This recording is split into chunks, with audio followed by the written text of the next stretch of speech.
Hello everybody and welcome to another video. As the title suggests, yes, the crazy things have happened. Something that was totally not on my bingo card for 2025 has occurred. No fanfare, no preempt or anything like that. Let's just dive right in. Netflix agrees to buy Warner Brothers. What? What the fuck? Yep, you heard that right. HBO Max is included in that, creating a streaming titan. If it's approved by this current president's administration, the deal will lead to a new entertainment and technology behemoth. Yeah, check this out. In a watershed move, Warner Bros. Discovery said Friday it has agreed to sell its movie, television, and streaming assets to Netflix in a deal that is valued at $82.7 billion. Jumping King Neptune! Holy shit.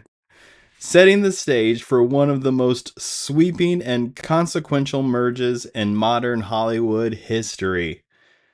If this gets approved by the regulators, the transaction promises to create a new entertainment and media behemoth, uniting the world's largest streaming destination with a storied 102-year-old film studio.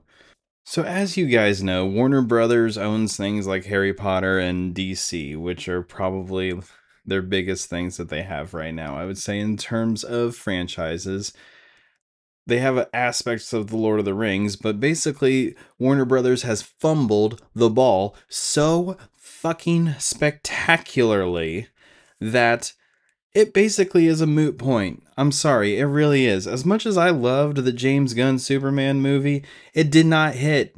People didn't like it. They don't want more of it. And now it's going over to Netflix. And are you guys ready for, instead of getting The Batman Part 2, you're going to get The Batman Part 2 Part 1? And then the next year you'll get The Batman Part 2 Part 2.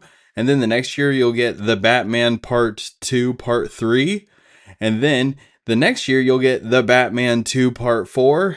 Doesn't that sound exciting, instead of just getting your piece of shit Robert Pattinson Batman movie all in one go? No, you got to stretch it out for multiple years now while they string it along on Netflix. Doesn't that sound exciting?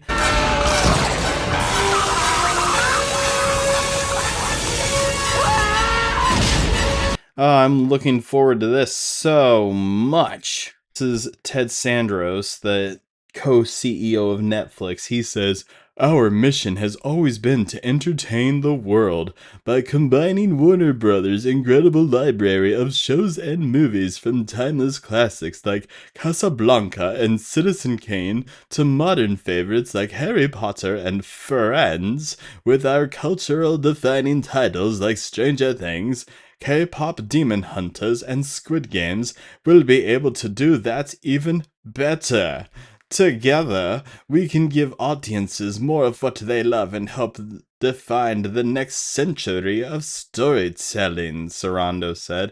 I don't know why I just now did that accent. I was just trying to be a Smoke CEO.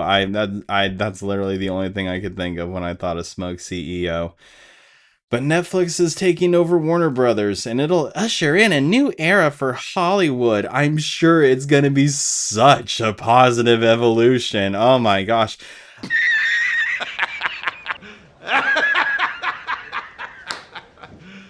I have to laugh. I have to laugh so hard, you guys, because Netflix was dumb enough to buy this dead studio where they mention all of these stupid franchises, and they haven't done shit with them in like 10 or 15 years that has been anything meaningful or positive. They fumble the ball again and again. They have all of these great IPs that they could do anything with, and they constantly hire the worst creators, and the dumbest executives are always in charge of this shit. And don't tell me that going to Netflix is a good fucking idea. Yeah, People like live action One Piece, but do you remember the live action Last Airbender? It's kind of crazy how no one's talking about that. No one's clamoring for another season of that. They mentioned Squid Game here, but to my understanding, anyone who's watched Squid Game has said it's been a disappointment since season 1. So why is that even anything to brag about? And why does that sound like anything that would be good? Not to mention the fact that Netflix is the one that is spearheading this whole campaign of the lowest tier subscription being ad-free, and then creating all of these other crazy tiers of subscriptions to get an ad-free version, to the point where it's basically $50 a month or whatever if you want Netflix with no ads. I don't even know what it is, because I had Netflix in frickin' months, okay? And somehow I'm surviving. I know. Freaking crazy, right? But yeah, again, Netflix, you kind of fucking suckers, because like I said, you bought a studio that 5 years ago was bought for $43 billion when AT&T decided to merge Warner Media and Discovery. That was done for $43 billion. AT&T unwound $85 billion of acquisition for Time Warner, and it's valued at $150 billion. Wow! Wow, so at the time that it was bought, at the time back in 2021 when it was merged with Discovery, it was valued at $150 billion. And they have done such a shit job with that company, running it into the ground, that they only were able to sell it for $84 billion. Wankers! Fucking embarrassing. Waste of our time. Fucking waste of our time.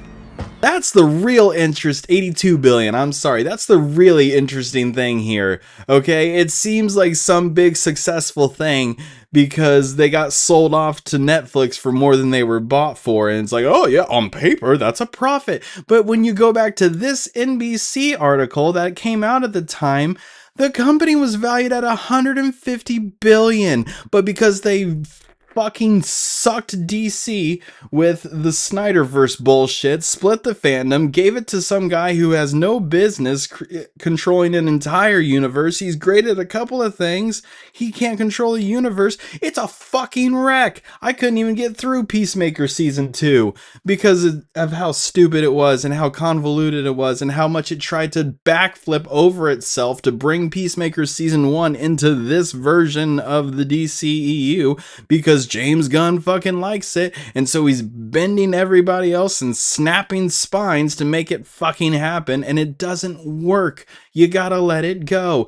The shit like that is what's causing this to go from a $150 billion company down to an $82 billion company. You lost $70 billion in 5 years. That's you know, I know what you're doing right now, and I don't like it.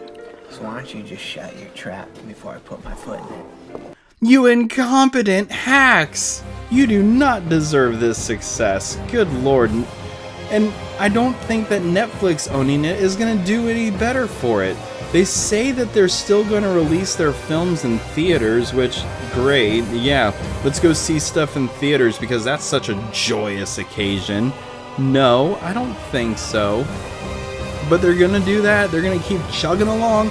They're gonna keep forcing it along. They're gonna keep saying, no, no, no, you're gonna go keep watching our shitty Superman and our shitty Batman movies. Are you ready for shitty Wonder Woman? Are you ready for shitty Swamp Thing? Are you ready for all of the bullshit to just continue because nothing changes and the people who actually need to get replaced for us to get good shit never are? It just gets passed to one shithead after another?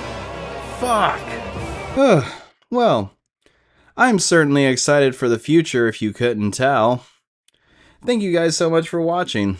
Let me know your thoughts on this little announcement down in the comments.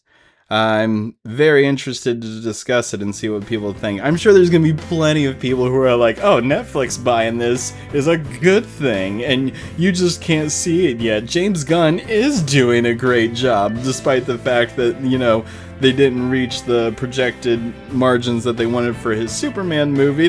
They went around and said, oh yeah, it's totally a success, it's totally a success, but they were expecting it to break $1 billion. It didn't break $1 billion, so even though they're claiming it's a success so they can chug on, it's It's not what they were wanting.